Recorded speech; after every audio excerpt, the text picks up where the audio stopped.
12:17 is the time. Taking a look at the tropics here with meteorologist Payton Malone. Yes, and you know, we're watching Rafael pretty closely here. Not going to be a major issue for us. I want to touch on this afternoon, Bree, because we just tied a record. 86 degrees in Kenner ties the old record set back in 2015. So it is hot for November. We are wedged between two areas of storms. It's flooding just to the west of Lafayette this afternoon, but for us, we're mostly dry.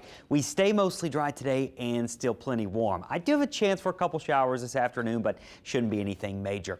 Here is the latest on Hurricane Rafael. The storm is a Category 3 that's making landfall in Cuba. The wind field has been expanded. This is not great news for Havana. We are expecting them to be in that eye wall, so damaging winds are going to be a big concern there, along with onshore flow there on the northern side of the island and the southern side as well. Now, the storm is going to maintain its intensity as a hurricane in the Gulf of Mexico over the next few days.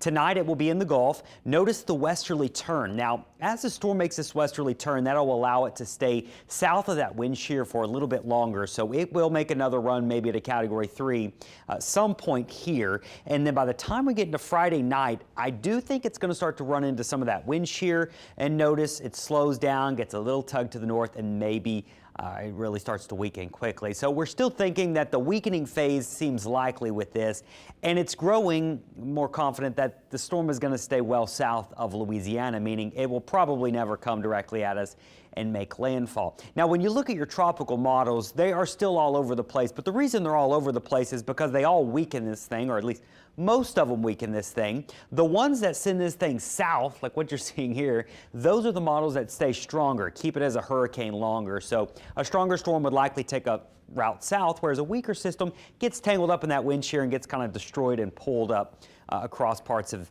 the northern Gulf. Now, there is a scenario where we do see some rain from really the outer moisture of this thing.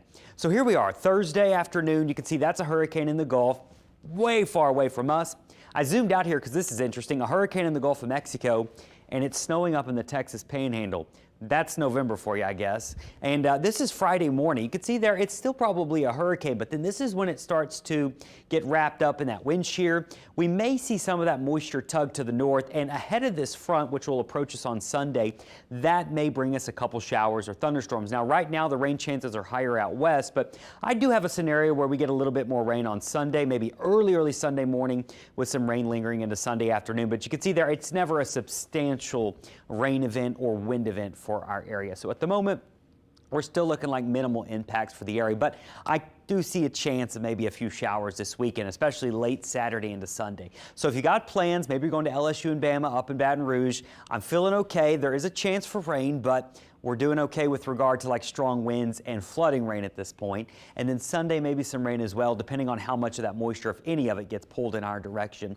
And then next week, I do see signs of a cool front. I don't really think it's going to be a strong cold front, but maybe around this time next week, we have a cold front blowing in. It'll knock our temperatures back down to where they should be, which is the 70s, and our mornings will be cooler, but that's about a week to 8 days from now. And so for your 7-day forecast, we're going to stay on the warm side as it stands. So we'll be watching the storm here. Just stay tuned. There could be some updates still. We'll be watching for that chance of showers this week, and if you have outdoor plans, just have a backup plan in case.